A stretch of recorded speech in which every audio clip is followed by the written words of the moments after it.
Oui, alors nous sommes heureux d'accueillir à nouveau parmi nous Monsieur Baraton qui a entretenu il n'y a pas si longtemps de la visite de la capricieuse au Québec, enfin au Canada en l'occurrence, qui et d'ailleurs qui est relié un peu à ce dont on parle actuellement, puisque ce bateau de la capricieuse venait en partie pour l'inauguration du monument des Braves sur le chemin Sainte-Foy, ici à Québec.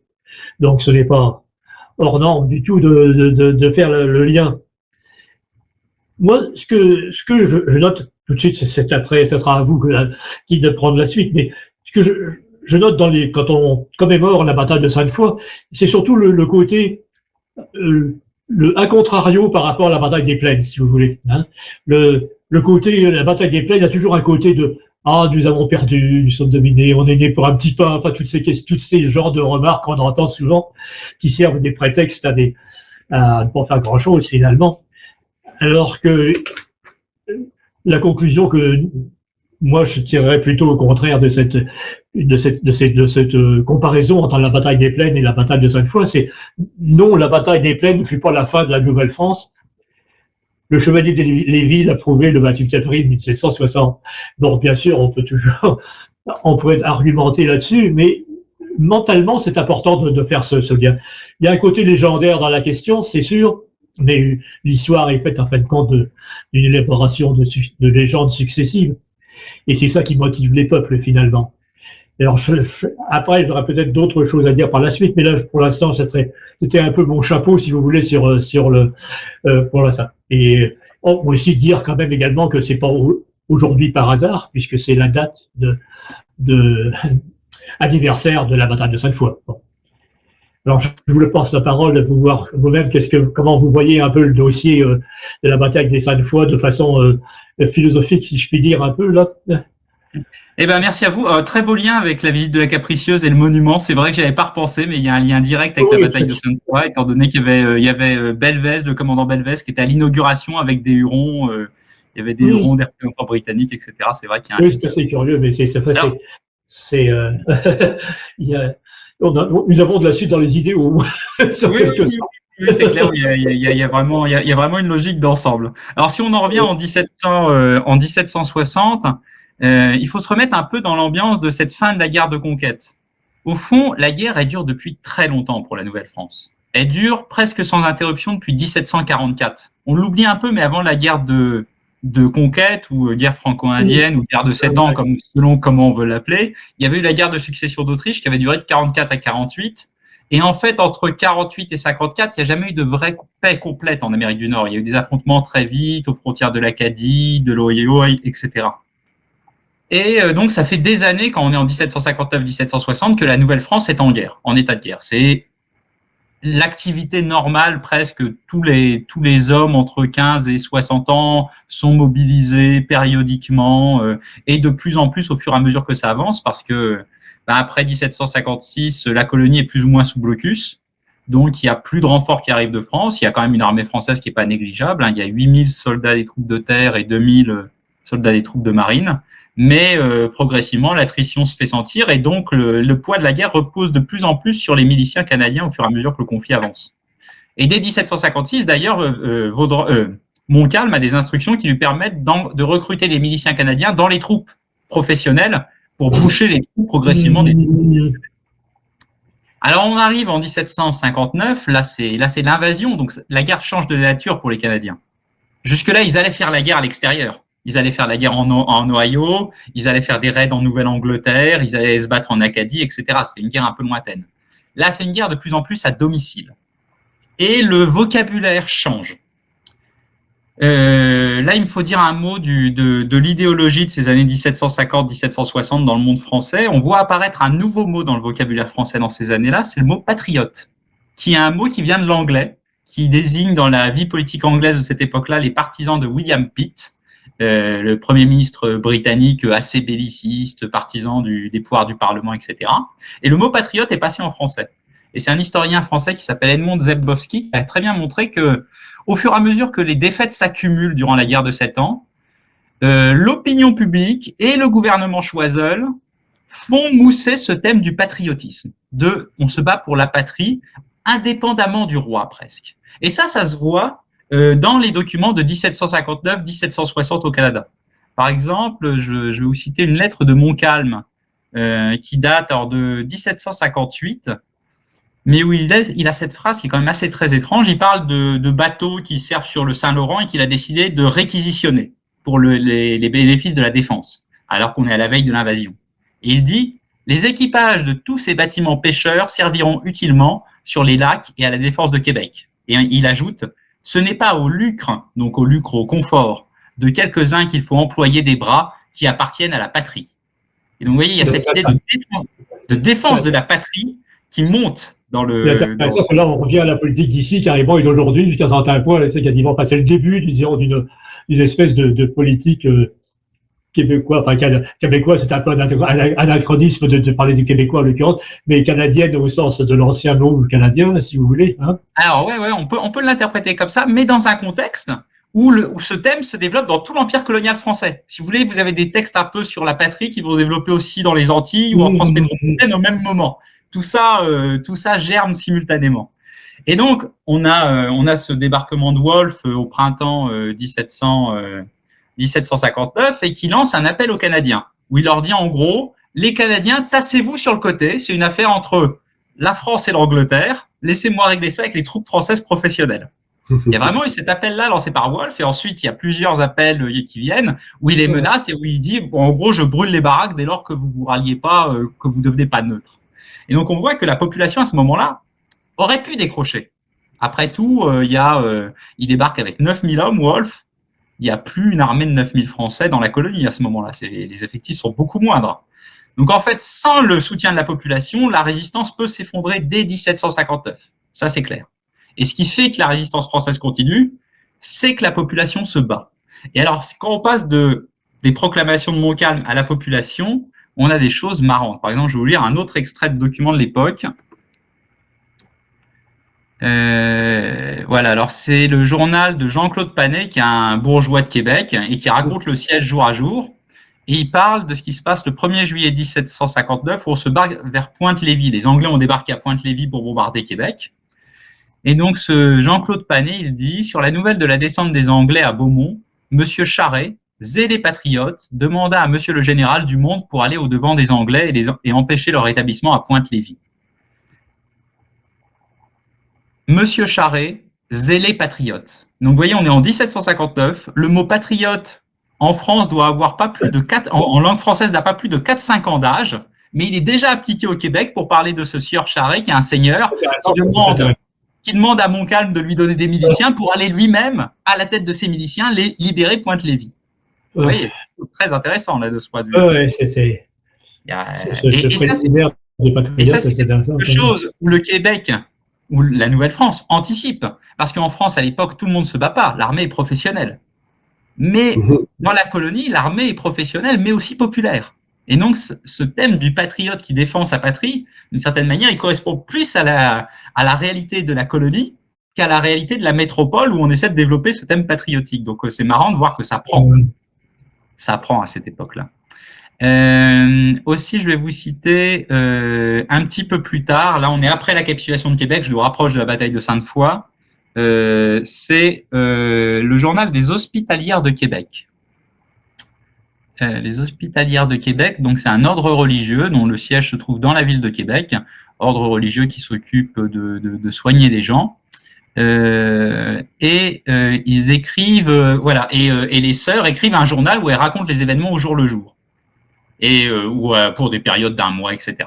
Et voilà ce qu'elle raconte pour l'hiver 1759-1760, alors que Québec a déjà capitulé et est occupé, mais que les Français sont encore à Montréal et à Trois-Rivières. La bonne sœur écrit, c'est une Canadienne a priori, elle écrit « Revenons à nos Français ». Nos, alors que techniquement elle est déjà sujette britannique. Nos généraux, dit-elle, en parlant de Lévis et de Vaudreuil, ne se trouvant pas en état de revenir prendre sitôt leur revanche après la chute de Québec, prirent le parti de faire construire un fort à 5 lieues au-dessus de Québec et d'y demeurer une garnison capable de s'opposer aux entreprises des ennemis. Les ennemis dont elle parle, c'est les Anglais. Sauf que techniquement, elle est sujette britannique déjà, la bonne sœur. Donc vous voyez déjà qu'il y a un problème. Elle a prêté serment en théorie, mais dans sa tête, c'est pas fait. Et d'y mettre une garnison. Donc elle n'y demeura pas oisive, la garnison franco-canadienne. Il y eut sans cesse des camps volants pour inquiéter l'ennemi. Donc vous avez des soldats français, des Canadiens dans la région de Québec qui attaquent les patrouilles anglaises, qui voudraient aller couper du bois, chercher du ravitaillement, etc. pour essayer de leur faire passer l'hiver le plus infernal possible. C'est ça qui se passe. Donc il y a une guérilla qui dure tout l'hiver. Ils n'étaient pas en sûreté, donc les Anglais, aux portes de Québec, nous dit la bonne sœur. Monsieur Murray, gouverneur de la place, s'y trouva plus d'une fois à la veille de perdre sa liberté, d'être capturé par des embuscades aux portes de Québec. Et, ajoute la bonne sœur, sans les faux frères, on ne l'aurait pas manqué. Donc apparemment, il y a des Canadiens qui, eux, croient qu'ils sont devenus sujets britanniques et qui informent les Britanniques, et pour la bonne sœur, ce sont des faux frères. Vous voyez, le thème patriotique et national, et ce qui est très intéressant, c'est qu'elle n'est plus sujette du roi de France quand elle écrit ça, elle est sujette britannique. Donc on voit qu'il y a une distorsion entre allégeance politique et sentiments nationaux qui se crée dans cette ambiance de chauffage patriotique général et de colonies assiégées. Je vais continuer un petit peu, toujours la même bonne sœur qui écrit « Le désir de reprendre ce pays et d'acquérir de la gloire coûta cher aux citoyens. » Aux citoyens. Vous voyez ce que je veux dire? Nos Canadiens, là, qui ne savent plus s'ils sont sujets français ou sujets anglais, la manière dont la bonne sœur les désigne, c'est citoyens. On ne vit tout l'hiver que des combats. La dureté de la saison ne fit point mettre à bas les armes. Partout paraissait l'ennemi. On le poursuivait à outrance, ce qui leur fit dire qu'ils n'avaient jamais vu de nation si attachée et si fidèle à leur prince que les Canadiens. Donc vous voyez ici, ce sont les Anglais qui, parlant de la population locale, les appellent Canadiens en disant qu'ils sont attachés à leur prince. Et donc ils y voient le moteur de cette résistance patriotique qui agace quand même beaucoup la garnison britannique, vous l'imaginez. Et donc ça, c'est l'ambiance durant l'hiver. Et donc maintenant, on arrive au printemps. Alors je vais essayer de vous trouver encore deux petits autres textes qui méritent d'être cités dans mon corpus. Lettre de monsieur le marquis de Vaudreuil. Voilà, oui, c'est ça. Donc là, on est au printemps 1760, fin mars, début avril 1760.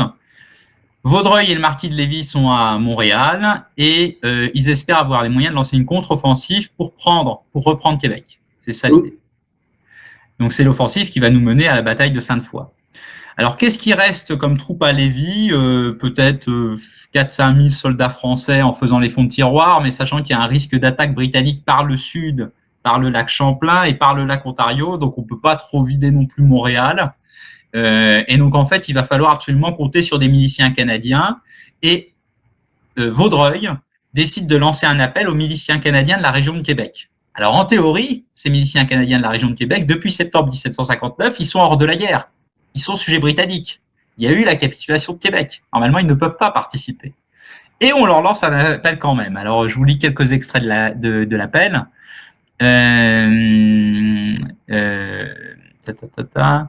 Donc, il écrit, celle-là, elle est au capitaine de milice ou au curé. Excusez-moi, il y a deux lettres un peu pareilles, donc je ne sais plus si c'est les curés ou les capitaines de milice.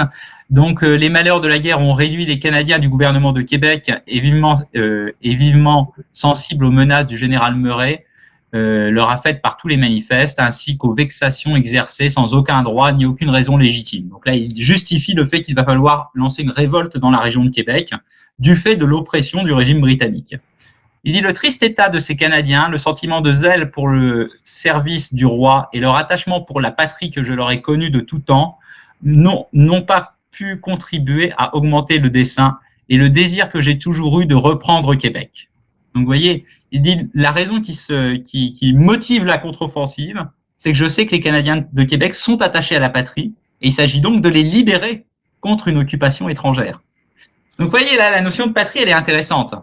Parce que ça veut dire que du point de vue de Vaudreuil, qui est un Canadien, ou du point de vue du sieur Charest dont je vous parlais tout à l'heure, oui, ils sont Canadiens. Leur patrie, c'est le Canada. Mais en même temps, ils ne sont pas que Canadiens. Parce que s'ils étaient que Canadiens, ils auraient accepté les offres de devenir sujets britanniques avec les garanties de pouvoir rester Canadiens. Vous voyez ce que je veux dire? Et donc là, où ils n'arrivent pas à vivre la canadianité sans la francité. Les deux sont encore étroitement articulés. Et quand Québec, il y a eu la reddition de la ville de Québec, c'était une reddition de quoi comme territoire finalement, en théorie? Eh ben, ça a été interprété comme étant la reddition du gouvernement de Québec. Vous savez, la colonie était pas gouvernement. La région de la question, que la Nouvelle-France, la Louisiane, tout ça n'a pas été encore. C'était pas. Alors, non. Pour l'instant, la capitulation de la ville de Québec en 1759, c'est vraiment le gouvernement de Québec, c'est-à-dire la ville et la région de Québec.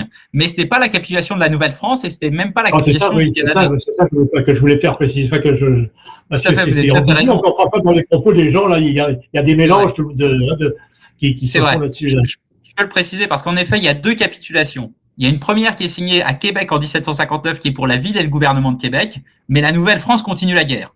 Donc, Trois-Rivières continuent la guerre, Montréal continue la guerre, les soldats en Acadie continuent, etc. Certains forts étaient encore défendus dans l'Ouest, dans le Nord. Oui, et puis Détroit, Michilimackinac, Fort-Chartres, la Nouvelle-Orléans sont toujours tenus par les Français. Il y a encore tout un tas de territoires. Donc, la guerre n'est pas du tout finie.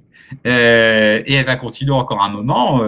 Et donc là, on est au printemps 1759, on se bat encore pour la vallée du Saint-Laurent. Il y a des offensives des deux côtés, les Anglais sont harcelés, etc. Donc on a ce premier appel à la patrie qui est dans la lettre pour l'appel aux miliciens, et il y a un second appel un peu dans ce même esprit qui est écrit aussi par Vaudreuil, mais qui est cette fois écrit au curé de paroisse, si je dis pas de bêtises. Et je vais essayer de vous la retrouver. Non, l'autre devait être. Non, l'autre, je vous ai lu le brouillon. Ensuite, on a les capitaines de milice. Donc là, il s'agit de. On a les mêmes formules qu'on retrouve. Hein, le triste état de ces Canadiens, les sentiments que je leur connais de zèle pour le service du roi et leur attachement à la patrie, etc. Donc on voit que Vaudreuil, le gouverneur de la Nouvelle-France canadien, utilise ce thème de la patrie comme moyen de mobiliser pour lancer cette offensive vers Sainte-Foy. Et puis, on a une autre adresse où il s'adresse encore aux Canadiens. Il leur dit « Enfin, c'est à vous, braves Canadiens, à vous signaler. Vous devez tout entreprendre, tout risquer pour conserver votre religion et pour le salut de votre patrie. » Donc, vous voyez cette idée de la religion qui est en danger aussi par l'invasion protestante et du salut de la patrie qui vont ensemble. Donc, ça a marché. Ça a marché, cet appel aux Canadiens de la région de Québec, puisque quelques semaines plus tard, on va avoir une lettre de Murray adressée à Vaudreuil, lui disant en somme que c'est pas du jeu, et qu'il prend un gros risque parce qu'il expose les gens qui sont de la région de Québec et qui reprennent les armes contre la France à être considérés par les Britanniques comme des traîtres et non pas comme des prisonniers de guerre et à être exécutés. Donc vous voyez qu'il y a la mémoire aussi de ce qui s'est passé pour les Acadiens quelques années plus tôt. Et les Acadiens, c'est ça qui s'est passé. On les a accusés d'être loyaux à la France quand même, et donc ils ont été déportés en sanctions. Et donc Murray va faire valoir aux autorités françaises qui jouent ce jeu-là qu'elles jouent un jeu très très dangereux. Alors, quoi qu'il en soit, étant donné que les forces françaises sont assez nombreuses, elles vont lancer leur offensive sur Québec. Et donc, le 28 avril, on va avoir un affrontement entre deux forces d'infanterie d'environ 4000, 5000 hommes de chaque côté. Et l'élan des troupes de Lévis, l'élan des troupes franco-canadiennes va bousculer les troupes britanniques qui avaient passé un hiver un peu difficile, hein, comme je l'ai évoqué tout à l'heure, et qui vont donc se replier en catastrophe à l'intérieur de la ville de Québec. Et Lévis va commencer les travaux pour un siège de Québec. Il va commencer à faire creuser des tranchées sous les murs de Québec en espérant que par miracle, les circonstances lui permettent de pousser le siège. Parce que la situation est extrêmement précaire. Hein. Il y a 15 ou 20 000 soldats britanniques sur le lac Champlain et sur le lac Ontario qui vont bientôt arriver sur Montréal. Donc, il faudrait des semaines, des mois pour faire un siège de Québec. C'est très, très compliqué. Ouais. Mais bon, ils tentent quand même l'opération et l'illusion va durer une semaine jusqu'à ce qu'une flotte britannique de renfort arrive dans le Saint-Laurent. Et là, il est très clair qu'il n'y a plus aucun moyen de continuer les opérations. Lévis va donner l'ordre de la retraite. Et là, ça va être le démantèlement progressif de l'armée qui va durer entre le mois de mai et le mois de septembre 1760. Alors, Murray va être plus intelligent que Wolfe l'année précédente. Wolfe, lorsque les Canadiens avaient refusé son appel à devenir neutre au minimum, il avait réagi très brutalement en faisant incendier des villages entiers. Et en fait, ça avait probablement radicalisé la résistance. Si vous voulez, à partir du moment où vous montez votre village, bon, vous n'avez plus tellement de raison d'obéir à l'envahisseur, quoi. Vous voyez ce que je veux dire? Vous êtes jeté dans le bateau. Murray, il est plus intelligent que ça. Murray, il va faire passer le message par avance, qui brûlera pas les villages en bloc sur la route entre Québec et Montréal. Il va envoyer des estafettes en avance et il fera la différence. Les miliciens qui sont revenus et qui posent leurs fusils, leurs maisons ne seront pas brûlées. Ceux qui ne sont pas présents quand les Anglais viendront faire le contrôle, leurs maisons seront brûlées. Et c'est comme ça que l'armée de Lévis va fondre avant que les Anglais arrivent à encercler Montréal. Et donc là, ils arrivent par Québec, par Champlain, par Ontario, donc il est complètement encerclé.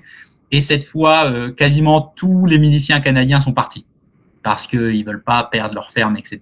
Et que c'est ça qui fait qu'ils se désarment. Et donc ça nous amène, et pareil pour les autochtones d'ailleurs. Les autochtones font des armistices avec les autorités britanniques, soit directement, soit par l'intermédiaire des Iroquois, de la Ligue iroquoise, en août, septembre 1760. Parce qu'il n'y a plus les moyens de continuer la guerre. De toute manière, les villages sont occupés les uns après les autres. D'ailleurs, les Français ne sont pas des déserteurs. Ça, c'est marrant quand vous lisez les textes des officiers français. Ils disent bon, voilà, j'ai 10 miliciens qui ont disparu sur la route. On les fait pas chercher. Voilà, on les fait pas chercher. J'ai eu un seul cas d'exécution que j'ai trouvé dans les archives. C'est un type qui a été arrêté, un Canadien qui avait une lettre de Murray, donc qui venait de Québec, pour l'armée d'Amherst qui venait par le lac Champlain. Et ce Canadien-là, visiblement, avait accepté de faire messager pour Murray. Il est attrapé sur la route et il est exécuté au casse-tête, à l'Iroquoise. Donc, c'est assez curieux. Il est exécuté au casse-tête. Et donc, ça nous pousse, vous voyez, jusqu'au 8 septembre 1760 où la capitulation est faite. Alors, ce qu'on sait un peu moins, c'est qu'il y avait un plan B qui avait été proposé à Montréal, à Versailles, par les officiers de l'armée de Montcalm à l'hiver 1758. Donc, ça nous ramène un peu en avant. Vous voyez, anticipant l'invasion, les officiers de Montcalm avaient prévu un autre plan. Ils avaient dit on pourrait ne pas capituler. Alors ça, on a capitulé en 1760, mais eux disaient on pourrait ne pas capituler, il y aurait peut-être une alternative. Cette alternative, ce serait de dire on engagerait tout ce qui nous resterait de soldats et on recruterait ce qu'on pourrait de Canadiens en plus, de coureurs des bois, de voyageurs. Et lorsqu'on verrait que la colonie est prête à tomber, on s'embarquerait en canot par la rivière Outaouais, avec peut-être 5000 hommes.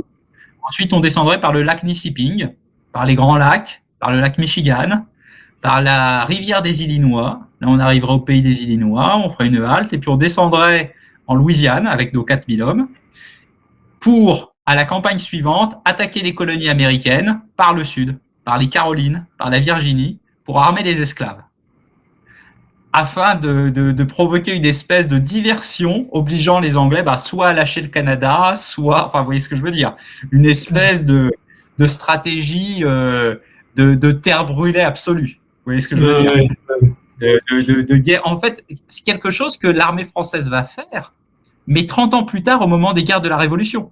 C'est ce que les révolutionnaires vont faire en abolissant l'esclavage dans les Antilles, en se disant, quitte à tout perdre, autant abolir l'esclavage pour renverser le rapport de force. Et ça, en 1759, dans l'état-major de Montcalm, on y pense. Donc, vous voyez, les options qui sont complètement révolutionnaires, de guerre à outrance, etc. Et c'est Versailles qui a dit non, vous faites pas ça. J'ai l'impression parfois qu'on pourrait presque insinuer que la guerre de 7 ans, ça a été un peu préliminaire de la Révolution française jusqu'à un certain point. Si on veut juste un angle de... Tout à fait. L'échelle de l'histoire large, là. Ah oui, tout à fait. Là, je suis en train de réécrire la première partie de ma thèse pour en faire juste un petit bouquin. Donc, ce sera sur les années 1759-1792. Et donc, ça s'appellera « Les dépatriés canadiens et français de la conquête à la Révolution ». Et je suis complètement convaincu, vous verrez si les arguments sont convaincants dans le livre, mais qu'en effet, dans l'effondrement de la Nouvelle-France, il y a des éléments qui sont importants dans le déclenchement de la Révolution française. La chute de la Nouvelle-France fait partie des déclencheurs. En regardant le dossier, c'était un peu une espèce d'impression là, à l'échelle de l'histoire, autrement dit, qui me venait un peu à l'esprit là. Et je vais vous lire un dernier texte, et ensuite, si vous voulez, on pourra rebondir, et qui là, justement, fait le lien directement entre les événements dont on va parler, et dont on vient de parler, cette bataille de Sainte-Foy et la Nouvelle-France. Donc, vous avez vu ce thème de la patrie, du citoyen, qui monte avant la bataille de Sainte-Foy, ce qui est quand même assez étonnant. On dirait des textes de la Révolution française, pas des textes d'Ancien Régime. C'est assez remarquable. Et ça a eu des échos en France. Il faut dire qu'il y a des milliers de Canadiens qui arrivent en France réfugiés dans les mois et les années qui suivent. Donc, il y a 4000 Acadiens qui vont venir, 4000 Canadiens qui vont venir comme réfugiés. il y a environ 3 à 4 000 Acadiens qui viennent, et il y a eu 4 000 Louis bourgeois qui ont été déportés. Donc, vous voyez, il y a environ 11 000 réfugiés qui arrivent en France, il y a des lettres qui circulent, tout ça a des échos. Et ça se retrouve entre autres dans l'histoire des deux Indes de l'abbé Raynal, qui est le dernier grand philosophe des Lumières, qui est un ami de Diderot, et qui, dans son histoire philosophique des deux Indes, tresse une très vaste fresque de l'histoire du monde depuis la découverte de l'Amérique. Et alors, il est très critique du colonialisme, très critique de la politique espagnole, même très critique des Britanniques là-dessus.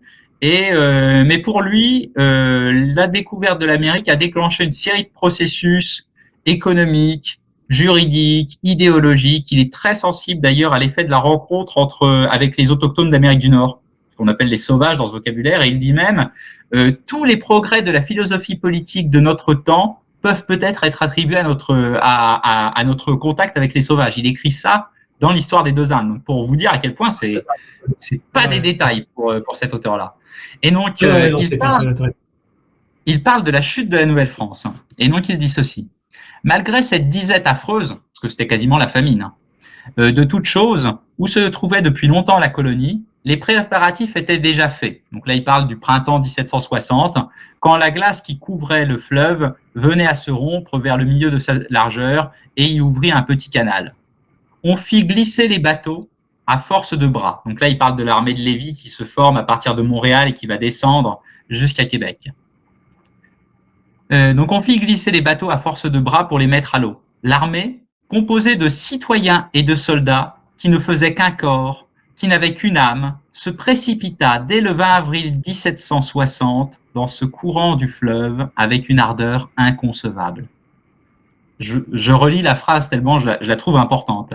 L'armée, composée de citoyens et de soldats qui ne faisaient qu'un corps et qui n'avaient qu'une âme, se précipita dès le 20 avril 1760 dans le courant du fleuve. Donc vous voyez que là, la figure du roi a disparu. Nous avons des soldats citoyens qui se battent pour le salut de la patrie. C'est vraiment sur une anticipation des thèmes.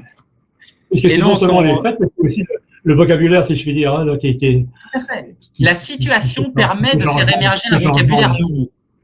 Oui, c'est ça, c'est sur le vocabulaire qui est quand même très importante en politique, finalement. C'est ça. Alors la suite, il nous dit, les Anglais se croyaient encore paisibles dans ces quartiers d'hiver et déjà tout débarqué, elle touchait à une garde avancée de 1500 hommes qu'il avait placés à 3 lieues de Québec. Ce gros détachement allait être taillé en pièces sans un de ces hasards singuliers qui n'est pas donné à la prudence humaine de prévoir. Et attendez, est-ce qu'il y a un passage un petit peu intéressant ensuite? Non, c'était avant qu'il y avait un petit... il y avait un autre passage, mais je vais pas vous le retrouver. Tant pis, ouais. Enfin bon, bref, je renvoie vos lecteurs qui seraient intéressés à l'histoire des deux Indes de l'abbé Raynal, soit le volume 6 de 1774, soit le volume 8 de 1780, où la guerre de 7 ans est racontée presque à chaud, hein, puisque c'est écrit en 1774, donc vous voyez avec des souvenirs qui sont encore très récents. Alors Raynal, lui, n'est jamais venu au Canada, mais détail intéressant, Raynal faisait partie de l'ordre des Sulpiciens de Paris. Et ce sont les Sulpiciens qui possédaient la seigneurie de Montréal. Donc il y a quand même des liens très étroits entre l'abbé Raynal et le Canada qui peuvent expliquer pourquoi il est extrêmement bien renseigné sur ces événements. Donc voilà, donc pour conclure, je dirais que la bataille de Sainte-Foy, c'est un événement important pour le Québec, en effet pour les raisons que vous avez dites. Mais moi, je pense que c'est un événement très important pour l'histoire mondiale, parce que ça a été le début d'une expérience assez singulière où, dans l'univers idéologique français, on a pu se poser la question de savoir si finalement la patrie, c'était vraiment lié au fait d'être sujet du roi ou pas. Est-ce qu'on pouvait rester français, canadien en tant que français, tout en passant sous une souveraineté étrangère, et quels étaient les droits de la population à décider de son sort? Puisque, en fait, ce que Wolfe fait en disant aux Canadiens, mettez-vous sur le côté, c'est c'est vos droits, c'est pareil. Du post-impérialisme, tout ça, et des citoyennetés, et puis je sais que c'est un boulot aussi, et qui intéresse à juste titre d'ailleurs. Bon. Donc, est-ce que on peut considérer que